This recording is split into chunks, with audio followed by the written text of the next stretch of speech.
चलिए दोस्तों बात करते हैं इस एक और नई क्वेश्चन के बारे में। इस क्वेश्चन में एग्जामिनर ने कहा एक समचतुर्भुज का क्षेत्रफल 256 वर्ग सेंटीमीटर है और उसका एक विकर्ण दूसरे विकर्ण की लंबाई से दुगना है, तो इसके बड़े वाले विकर्ण की लंबाई क्या होगी, ये एग्जामिनर मुझसे पूछ रहा है।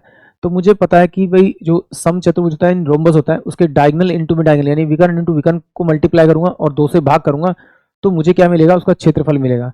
तो मैं इसे ऑप्शन से भी निकाल सकता हूं और फिर हम इसे फिगर से भी सॉल्व कर सकते हैं।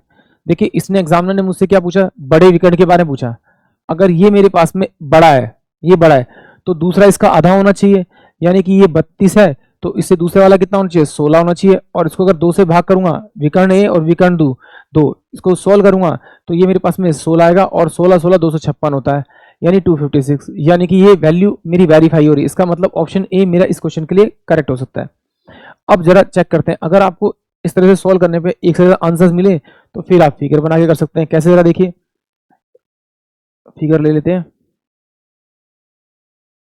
ये मुझे एग्जामिनर देखा समचतुर्भुज, समचतुर्भुज की सभी साइडें बराबर होती हैं, बराबर होती हैं, और उसके जो विकर्ण यानी डायगोनल जो दे रखा है उसने कहा कि अगर ये डायगोनल x है तो दूसरे वाला डायगोनल जो होगा वो उसका 2x होगा, यानी कि x इंटू में आप 2x करेंगे और डिवाइड बाय 2 करेंगे तो वो बराबर होना चाहिए कितने, 256 के बराबर होना चाहिए।